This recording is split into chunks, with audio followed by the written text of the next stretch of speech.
मकर राशि के दोस्तों नमस्कार। दोस्तों इस समय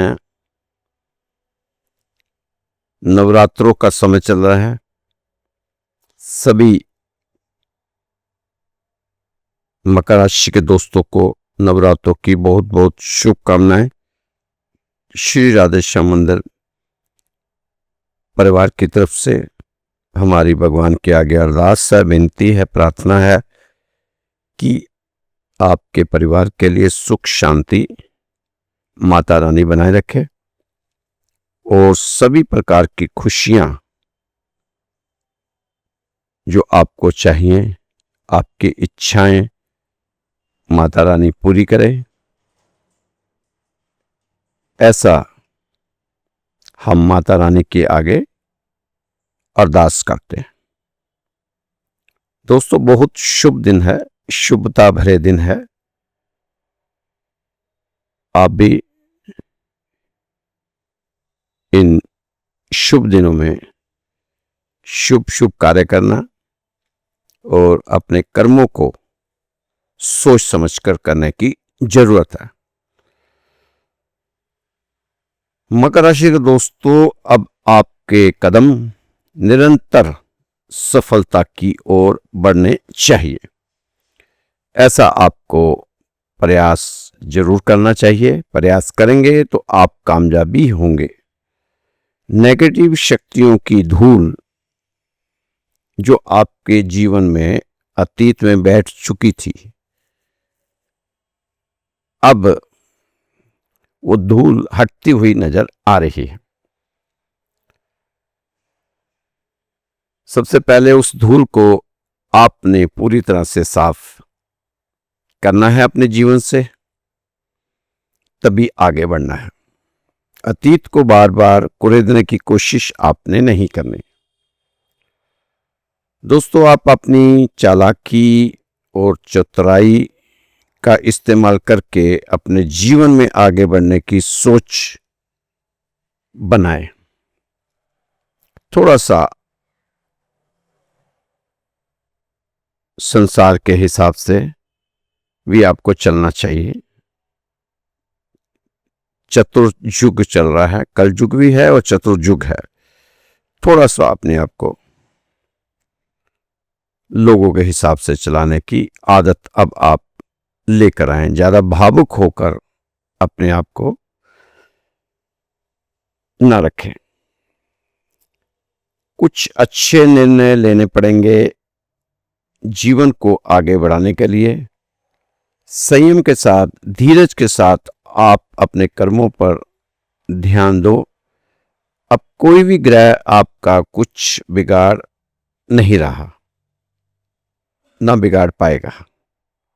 हर रास्ते पर आपको सहयोग प्राप्त होता हुआ नजर आ रहा है।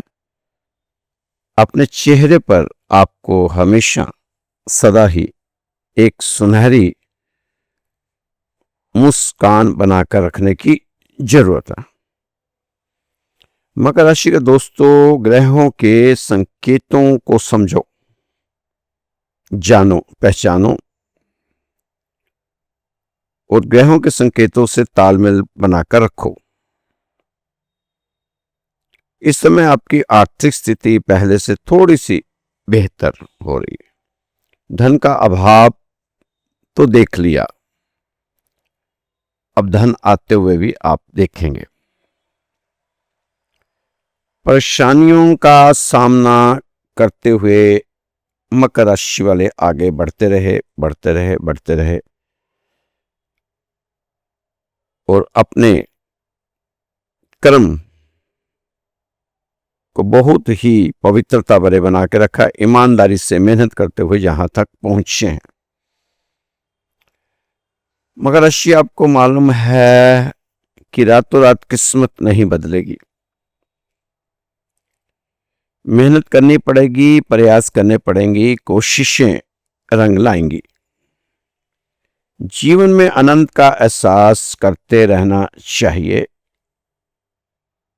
हृदय को कठोर बनाकर कुछ कठिन कदम उठाने पड़ सकते हैं जीवन में इस समय। उम्मीदों से सहयोग सुखद हो सकते हैं। कठोर से कठोर मार्ग सरल होते चले जाएंगे। आपके अच्छे कर्मों का सुरक्षा चक्र इस समय मकर राशि वालों आपके चारों ओर बना हुआ दिखाई दे रहा है। अपनी बहुत सी खुशियों का त्याग किया है आपने अतीत में कि दूसरे खुश रहें। बहुत संघर्ष किया है दूसरों के लिए, लेकिन किसी ने भी कदर नहीं जानी। अभी कोई कदर करने वाला नहीं मिला आपको, लेकिन आप परम भाग्यशाली थे जो परमात्मा की कृपा आप पर बनी रही। अब फैसले की घड़ी आ गई है। खुशियां जरूर आपके जीवन में दस्तक देंगी। नामुमकिन सपने भी साकार हो सकते हैं। दोस्तों, अगर बेहिसाब खुशियों के मालिक बनना चाहते हो तो अपना मनोबल ना टूटने देना। आप अपने कर्म दिन प्रतिदिन श्रेष्ठ करते रहो और जीवन में तरक्की करते हुए आगे बढ़ते रहो। दोस्तों, जिंदगी हमेशा हर किसी को, आपको भी नया से नया मौका देती है। सरल शब्दों में उसे कल कहते हैं, क्योंकि मकर राशि के जीवन में हर कष्ट समस्याएं जो चल रही है उसका कारण भी कल ही है कि कल देख लेंगे, कल कर लेंगे, कल से शुरू करेंगे।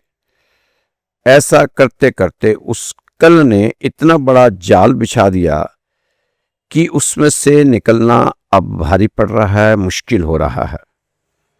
यह कल ही की तो बात है जब आप सुखी थे। कल की तो बात है जब आप सुखी थे। अब फिर से आप कल से सुखी रहना चाहते हैं, लेकिन अब आप कहते हुए सुने जाते हो कि कल किसने देखा। अब आपको जो चाहिए वो आज ही चाहिए, आज भी नहीं अभी चाहिए। बच्चों की तरह जिद पकड़ लेते हैं, लेकिन कर्म करने में कल पर टालते हैं। यह कड़वी सच्चाई है दोस्तों,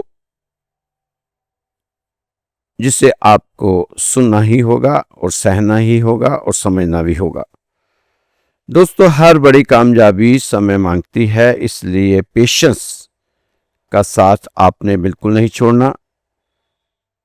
पेशेंस का साथ नहीं छोड़ना चाहिए, चाहे कुछ भी हो जाए। अगर आप कुछ बड़ा करना चाहते हैं तो जीवन में कुछ नियम बनाएं। छोटे विचारों को अपने पास फटकने भी ना दें, आने ना दें, क्योंकि ये विचार आपको फिर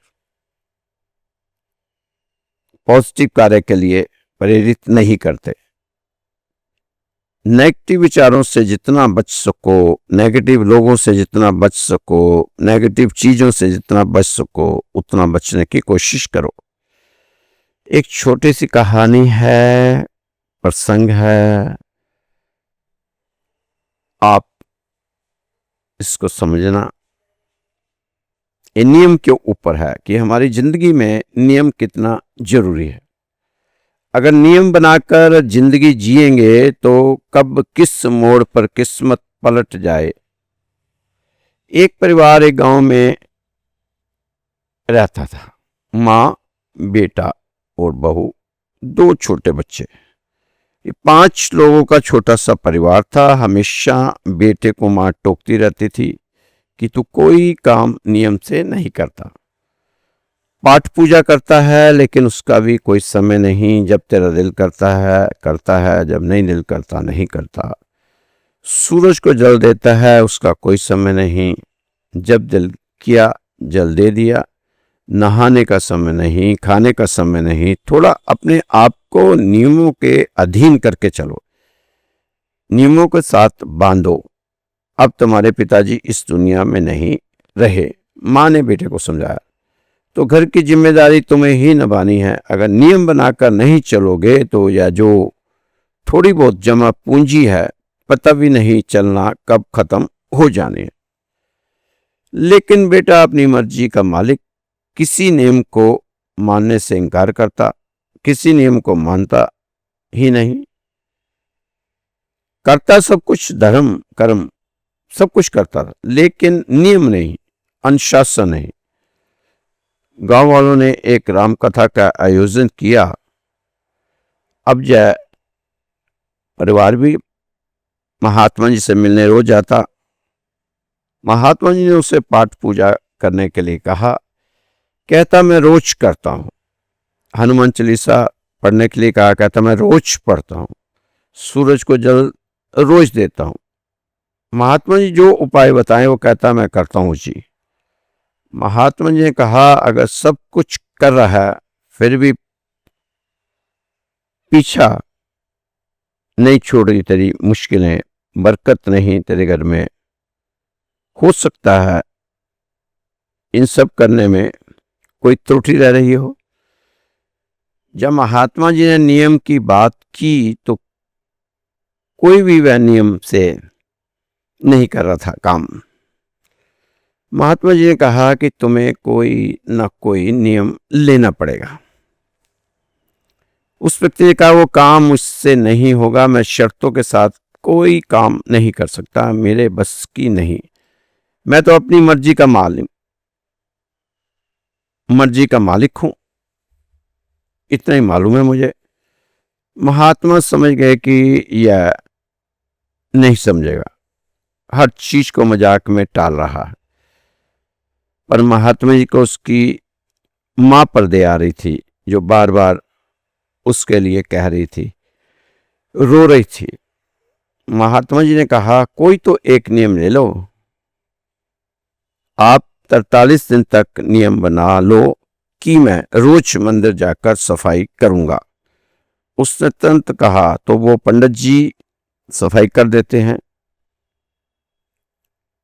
चलो पूजा करके आ जाया करो, मैं घर में ही सब पूजा पाठ कर लेता हूं। व्यक्ति बोला। महात्मा जी समझ गए कि यह तो पक्का ही जिद्दी है। महात्मा जी ने कहा तुम ऐसा करो, अपने गांव का जो तालाब है ना, वहां एक फूल रोज मार के आया करो तालाब में। जी फूल? महात्मा जी फूल का वहां क्या, तालाब की जगह फूल कौन मारता है? वहां तो बच्चे पत्थर मारते हैं, मैं रोज देखता हूं बच्चे पत्थर मार रहे होते हैं, पत्थर से खेल रहे होते हैं मार मार के तालाब में। महात्मा जी ने कहा चल 43 दिन सुबह 5 बजे तुमने उस तालाब में पत्थर मारना है। फूल कैंसिल, पत्थर मारना बस। जय उसे पसंद आ गया। अब राहु के मतलब की बात सामने आई तो राहु ने उसका साथ दिया और उसको उकसा दिया। और व्यक्ति ने तय कर लिया कि कल से सुबह 5 बजे उठकर तालाब में एक पत्थर मारना है 43 दिन तक। महात्मा जी ने कहा है कि दिन पलट जाएंगे, लिख कर ले लिया महात्मा जी से। अब वह सुबह जल्दी उठे, अपने सभी कामों को निपटा कर पहुंच जाए 5 मिनट पहले ही समय से कि 5 बजे वह पत्थर मारेगा और भागता हुआ खेत पर पहुंच जाए। ऐसा करते करते कई दिन हो गए। मां से कहता महात्मा जी की बात झूठी साबित हो रही है, अभी तक तो किस्मत वैसी की वैसी है। मां ने कहा तुम खुद ही तो बता रहे थे कि इस बार फसल अच्छी हो रही है। हाँ तो वो तो मेरी मेहनत है, मेरा मेहनत तो तुम पहले भी तो मेहनत करते थे। मां ने कहा तब नहीं हुई, हाँ इस बार मैंने मेहनत ज्यादा की है तब हुई है, तब फसल ज्यादा हो रही है। फसल ज्यादा हो जाएगी लेकिन इसमें किस्मत कैसे पलट जाएगी? अपनी मां से बात करता है। मां ने समझाया कि बेटा अभी एक दिन, क्या पता किस्मत पलट ही जाए। मां तो मैं कल भी जाऊंगा, कल 43 दिन पूरे हो जाएंगे, लेकिन मैं महात्मा जी को सबके बीच पकड़ूंगा और बताऊंगा कि आपकी घोषणा झूठी रही। माँ चिंता में बढ़ गई कि ये पागल है, कहीं महात्मा जी हमें या इससे श्राप ना दे दे या श्रापित ना हो जाए। आज आखिरी दिन था, सभी कामों को निपटाकर पहुंच गया तालाब पर। आज 10 मिनट पहले ही पहुंच गया। 5 बजे मारा पत्थर तालाब में, खुद को देखा वैसा का वैसा है, किस्मत नहीं पलटी। जोर से चिल्लाया, अब पकड़ूंगा, अब पकड़ूंगा, सबके बीच में पकड़ूंगा, सबके बीच में पकड़ूंगा। वहीं पास ही पेड़ की आड़ में चोर चोरी के पैसे का बंटवारा कर रहे थे। वह सारा चोरी का सामान वही छोड़कर भाग खड़े हुए। उन्हें भागता देखकर वह थोड़ा सा डरा भी, फिर वो ठहर गया। जिधर से वो भागे थे वो वहां पहुंचा, देखा तो सोने के गहने, चांदी, रुपया, पैसा सभी कुछ चोर वहीं छोड़कर भाग गए थे। जब इसने वो सब देखा तो जोर से चिल्लाया, अब पलटी है किस्मत मेरी, अब इस पैसे से मेरे सारे दुख दूर होंगे। साथ ही महात्मा की बात याद आई कि नियम से किस्मत पलट जाती है। दोस्तों, यह तो एक कहानी है, इसे आप टाइम पास के हिसाब से भी सुन सकते हैं, समझ सकते हो। अगर ज्ञान लेना चाहो तो बहुत गहरा ज्ञान है कि नियम की जो तरंगे, नियम की जो ऊर्जा होती है, उस नियम की जो पावर होती है, उससे उस व्यक्ति को धन मिला। सिर्फ एक नियम को फॉलो करने से। अगर आप जीवन में नियम नहीं अपनाया, जीवन में नियम से आप नहीं चले,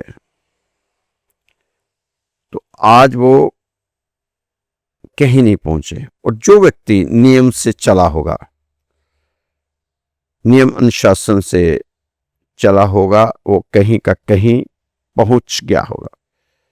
क्योंकि नियम फॉलो करने से जिंदगी में बहुत बदलाव आता है। दोस्तों, जीवन में नियमों की ऊर्जा को जरूर हमें पाने की जरूरत है, अपनाने की जरूरत है। इंसान हमेशा गलती करके ही सीखता है और किसी और तरफ से नहीं सीख सकता। दोस्तों, समय और समय दोनों एक साथ बस किस्मत वालों को ही मिलते हैं, क्योंकि अक्सर समय पर समझ नहीं आती और जब समझ आती है तो समय निकल जाता है। लेकिन मकर राशि वालों, आपके पास अब समय भी है, समझ भी है। आप कर्म करेंगे अच्छे वाले तो अच्छा फल आपको मिलना होगा, मिलना नहीं तय है। तो अच्छे कर्म करो, अच्छे कर्म करते हुए आगे बढ़ो। दोस्तों, ये जो नवरात्र के दिन है, बहुत ही पवित्र दिन है।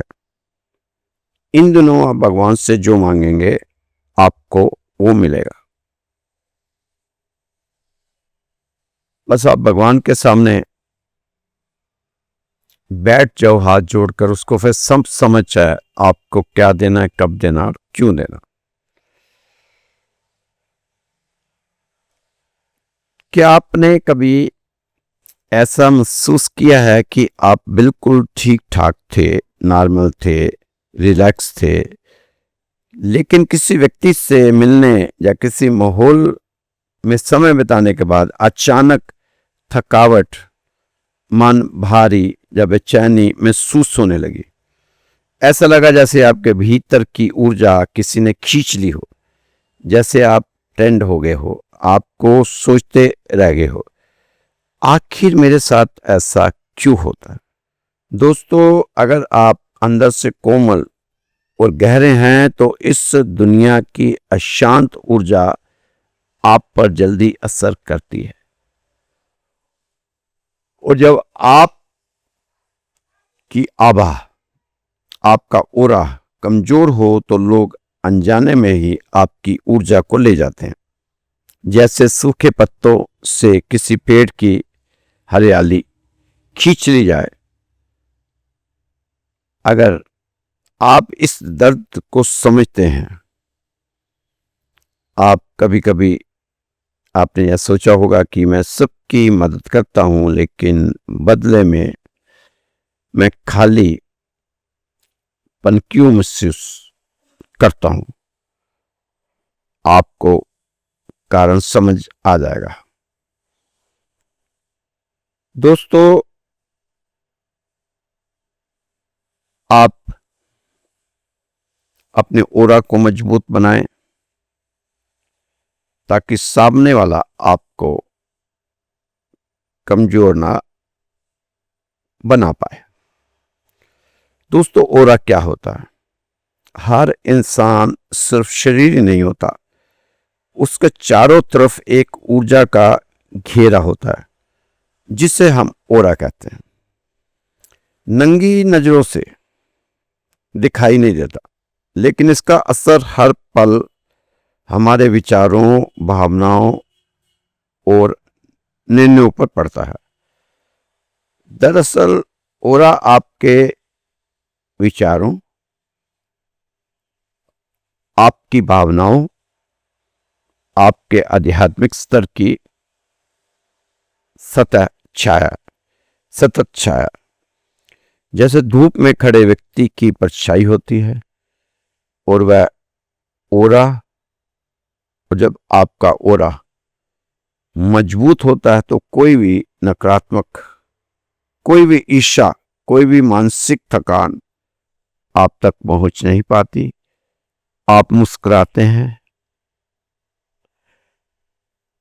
आप खिलते हैं, आपकी उपस्थिति से लोग सुकून महसूस करते हैं।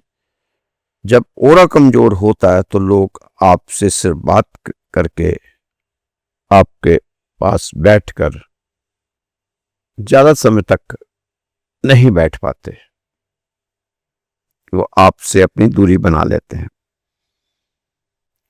दोस्तों, एक छोटी सी कहानी है।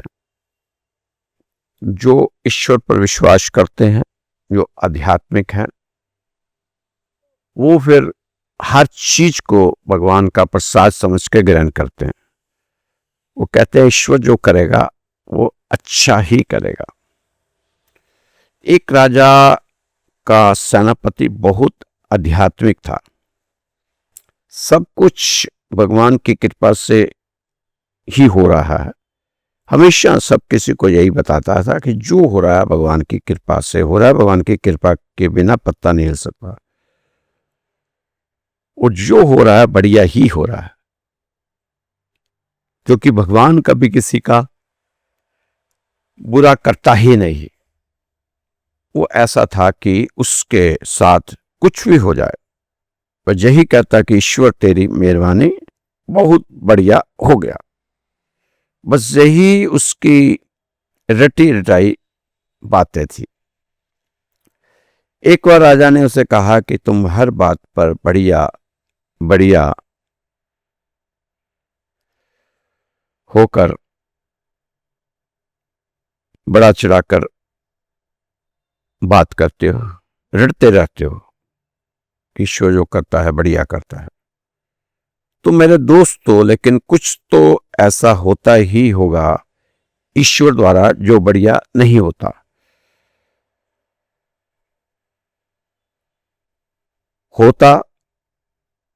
वो बोला जो होता है ईश्वर की कृपा से बढ़िया ही होता है। ऐसे थोड़ा ही होता है, राजा ने कहा। राजा बोला ऐसे थोड़ा होता है, जो होता है बढ़िया होता है। एक दिन राजा अपनी तलवार साफ कर रहा था। यह व्यक्ति भी पास ही बैठा था। राजा के पास ही गपशप चल रही थी। राजा अपनी तलवार साफ कर रहा था, ये बैठा हुआ था। गपशप चल रही थी और राजा अपनी तलवार को भी चमका रहा था। एकदम से अचानक राजा के ध्यान हटा तलवार से और अंगूठा कट गया।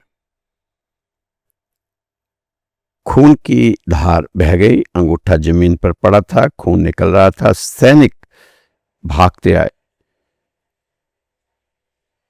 ये व्यक्ति बोला कि ईश्वर की कृपा से बहुत बढ़िया हो गया।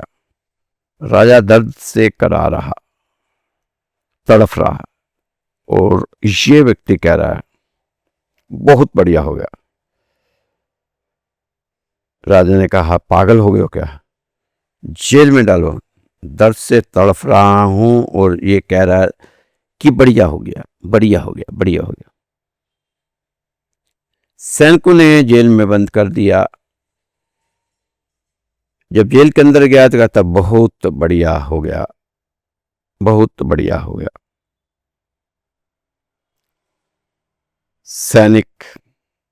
सैनिकों ने कहा पागल हो गए हो क्या। कुछ महीनों के बाद राजा शिकार खेलने गया तो वहां भटक गया और वहां आदिवासियों के हत्थे चढ़ गया। अकेला कैद कर लिया गया। सुबह देवी पर बलि के लिए ले जाया गया। जैसे ही बलि देनी चाहिए तो देखा एक अंगूठा कटा हुआ है। तो किसी का अंग भंग हो तो वह बलि स्वीकार नहीं होती। तो इसकी जान बख्शी जाए। राजा ने कहा इसको छोड़ दिया जाए। जंगल से वापस महल में आया तो जो सबसे पहले जो काम किया उसने जेल से बाहर निकलवाया और कहा आज जान बच गई। कहता बहुत इच्छा थी कि ये जानने की कि ये कैसे हुआ।